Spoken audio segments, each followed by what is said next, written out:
안녕하세요. 오늘 당신과 함께 깊이 살펴볼 자료는 바로 이겁니다. 넷플릭스, 백만장자 티켓인가 아니면 안정성장주인가? 흥미로운 제목이죠. 지금 넷플릭스에 투자하는 게 좋을지, 좋다면 과거 같은 대박을 기대할 수 있을지, 아니면 이제 좀 안정적인 관점에서 봐야 할지, 당신께서도 궁금해하실 바로 그 질문인데요.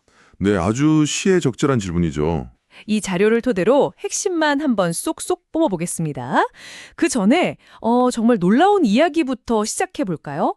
자료에 나오는데 2005년에 한 1,900달러? 우리 돈으로 뭐 한 200만 원 조금 넘나요? 그 정도를 넷플릭스에 넣었다면요. 지금 얼마가 됐을까요?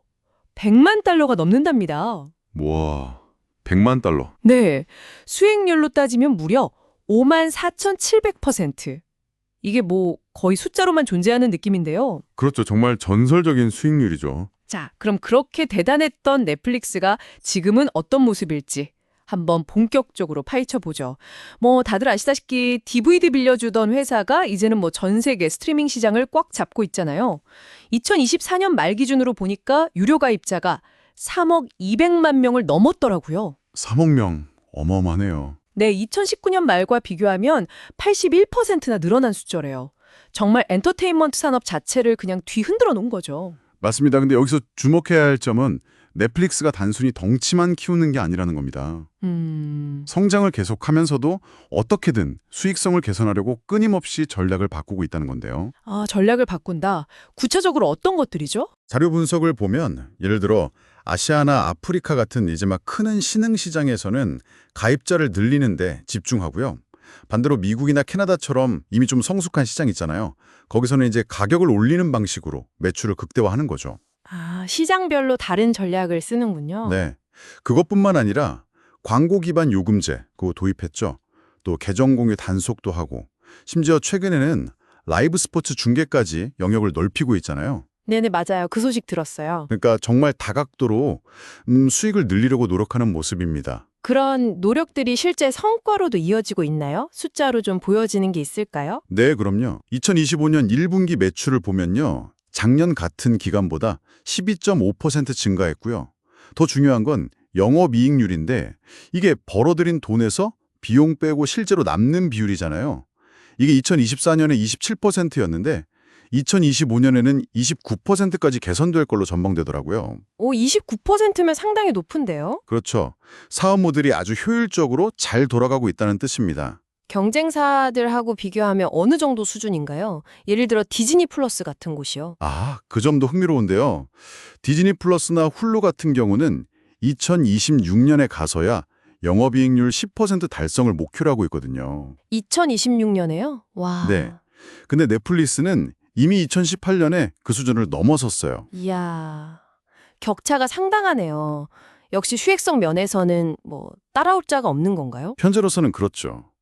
이렇게 돈을 잘 보니까 그 돈으로 또 오리지널 컨텐츠에 투자하고 해외 사업 확장하고 이런 선순환이 가능한 거죠. 확실히 강점은 뚜렷하네요. 그런데 자료에서는 마냥 긍정적인 이야기만 하는 건 아닐 것 같은데요. 맞습니다. 바로 그 지점에서 이제 좀 고민이 필요한 부분이 나오는 거죠. 현재 주가를 한번 봐야 하는데요. 주가 수익 비율, 그러니까 PER이라고 하죠. 이게 60.5배에 달합니다. 60.5배요? PER은 보통 낮을수록 저평가라고 하는데 60배면 네, 아주 높은 수준이죠. S&P 500 평균치의 2배가 넘어요. 그 말은 시장의 넷플릭스의 미래 성장성을 이미 주가에 상당히 많이 반영하고 있다는 뜻으로 볼 수 있겠네요. 정확합니다. 그게 핵심이에요. 물론 월가 분석가들도 넷플릭스가 앞으로 계속 잘 성장할 거라고 보긴 합니다. 2024년부터 2027년까지 연평균 주당 순이익 EPS 성장률을 한 23.6% 정도로 예측하거든요. 23.6%면 낮은 건 아닌데요? 네, 인상적인 성장이죠. 하지만 문제는 현재 주가 수준, 즉 밸류에이션이 이미 너무 높다는 거예요. 그래서 이 높은 밸류에이션이 앞으로 주가가 더 오르는 걸 좀 제약할 수 있다. 이런 분석이 나오는 겁니다. 아, 그러니까 성장은 하겠지만 주가가 예전처럼 막 폭발적으로 오르기는 어려울 수 있다. 그렇죠. 과거의 그 5만 % 같은 그런 수익률은 이제 기대하기 어렵다는 거죠. 현실적으로요. 그렇다면 이 자료가 당신에게 던지는 최종적인 메시지는 뭘까요? 정리해보자면. 네. 넷플릭스는 뭐 의심할 여지 없이 여전히 강력한 기업입니다. 스트리밍 제왕이죠. 하지만 과거처럼 정말 소액 투자로 백만장자가 되는 그런 티켓은 이제 아니라는 겁니다. 백만장자 티켓은 아니다. 네. 오히려 높은 밸류에이션 때문에 앞으로 5년 안에 PER이 지금보다 떨어질 가능성도 제기되고 있어요. 그러니까 백만장자 티켓보다는 장기적인 관점에서 좀 꾸준한 성장을 기대해 볼 수 있는 뭐랄까 안정성장주로서의 매력이 더 크다고 봐야 한다는 거죠. 안정성장주. 그렇군요. 그럼 혹시 신규 투자를 고려하는 분들이 있다면 좀 신중해야겠네요. 네, 맞습니다. 기대 수익률하고 위험 요소를 정말 꼼꼼하게 따져봐야 할 시점이라는 게 이 자료의 결론입니다. 오늘 분석 내용을 요약하면 이렇네요.